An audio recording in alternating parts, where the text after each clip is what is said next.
Welcome back to the channel. In today's video I'll be taking you through my FPL team selection for double game week 37. Just before we get into today's video, I want to let you guys know that I've got an exciting 5-part FPL series coming your way at the end of the season, and each and every one of you will be involved in determining how the series plays out. So if you want to be part of it, then I invite you to consider subscribing with notifications turned on so that you don't miss out. Cheers, and now back to the video. To begin with, in goal I've gone for Jason Steele for his 2 fixtures against Southampton and Man City. I don't think any of us expected that 3-0 away win for Brighton at the Emirates last week, but the Seagulls performed exceptionally and outperformed Arsenal in practically every department. I did have concerns before the game that Steele would lose his place to Sanchez, but it was surprising to see the Spanish international not even make the bench. To add to that, Steele had a great game, and now I expect him to be De Zerbi's #1 choice keeper till the end of the season.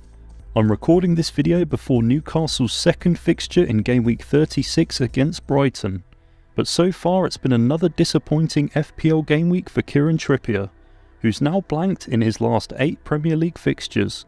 Following Brighton, Trippier has 2 games remaining against 2 sides who I think he could keep a clean sheet against, in Leicester and Chelsea, so I'll probably hold on to the Newcastle right back till the end of the campaign. I think the bigger question that's on my mind is whether Trippier will be somebody to include in the team from the start when the next FPL season begins. With a goal, clean sheet and bonus point in game week 36, I'm glad that I held on to Alexander-Arnold, and I don't have any intention to sell him for Liverpool's 2 final fixtures. Having just beaten Leicester convincingly 3-0, Liverpool are continuing to put the pressure on Man United and Newcastle in the battle for a top 4 spot, and there doesn't seem to be any stopping them at the moment, having won 7 league matches in a row. Alexander-Arnold is flourishing in his new role as a central midfielder, having picked up 7 attacking returns in his last 10 matches, and the last time he failed to return in FPL was back in game week 29. Even though he got a yellow card in the 97th minute of the match, Luke Shaw was still able to hold on to all 3 bonus points against Wolves, and the Man United left back looks to be a good hold for the remainder of the season, with 3 favourable fixtures. With Raphael Varane coming back into the side, Shaw was moved to left back after having a stint of playing in the Premier League at centre back, and hopefully this continues, as he's far more likely to pick up an assist and bonus points in FPL playing in that position. I think United have a chance of picking up a clean sheet in both of these game week 37 fixtures. Mo Salah picked up 3 assists in the game against Leicester, and he definitely should have had a goal in that game, missing a one-on-one chance with the keeper. Even so, he ended game week 36 on 12 FPL points, and with that he's now returned 3 consecutive double-digit hauls. Liverpool are desperately making a final push for a Champions League spot, so with that in mind I'm almost certain that Salah starts both these games in 37 and 38, and I think he'll continue to return. With plenty of double game week options from the likes of Man City and Man United this week, many fantasy managers will consider selling Salah to free up funds, but I personally think that that's a bad move. We're getting towards the end of the campaign, and at the moment my overall rank is just above 600k, so I want to take a chance on a differential captain this week to attempt to gain ground.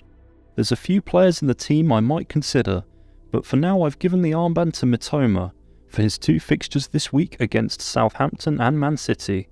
With the Saints already relegated, I can see Brighton dominating that game, and with regards to Man City, they do play a high line, so my hope is that a player like Mitoma can exploit that, especially with the way the Seagulls move the ball around the pitch. Against Arsenal we saw Alexis McAllister start the game in a slightly more advanced role on the pitch. However, as the game progressed, he seemed to find himself playing a more defensive midfield role. Whilst this isn't ideal for us FPL managers who own him, I can see De Zerbi giving him more of a free role in the match against Southampton, and with the number of chances Brighton create, there could be plenty of set pieces in that game. One thing to be wary of when selecting Brighton players is the volume of games they're playing towards the end of the season, but I think McAllister is one of the safest in terms of expected minutes. I'm pleased to have seen Phil Foden play back-to-back 90 minutes in the Premier League after returning from an abdominal surgery. However, it has been frustrating to own him in FPL, as he seems to be hugging the touchline often and not getting overly involved in Man City's goal-scoring opportunities. Having said that, he did return an assist last week against Everton, and City do have 2 fixtures this week against 2 sides they're capable of scoring goals against in Chelsea and Brighton. With a midweek Champions League tie, I'm hopeful that Foden gets a rest and is given the nod to start in both of these league fixtures. I've got 1 free transfer this week, and the likelihood is that I bring in Anthony for his double against Bournemouth and Chelsea. Although there's a chance Rashford returns from injury in time to play this game week, and Fernandes is obviously a solid pick, I just have to take a risk on a player who's more lowly owned to chase the upside of a potential rank gain.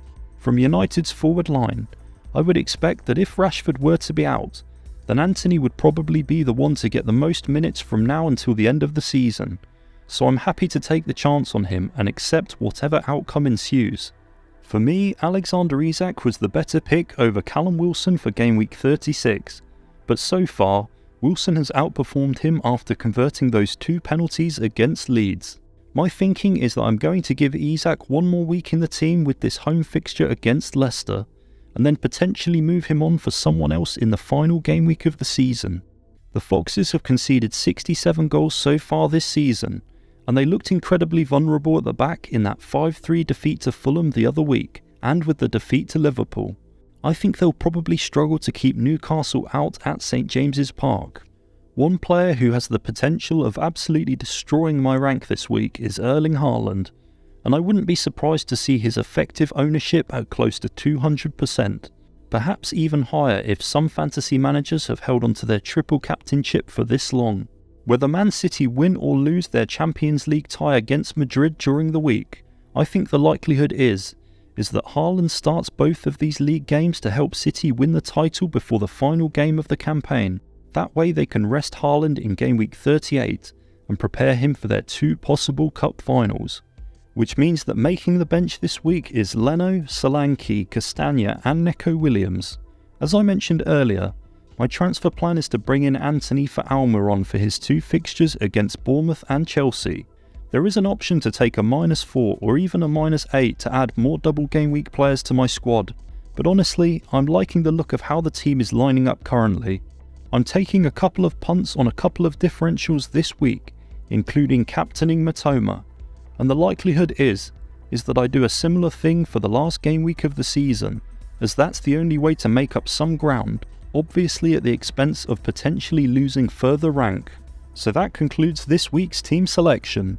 If you have any questions regarding your own team, make sure to leave them down below in the comments and I'll do my best to get back to you.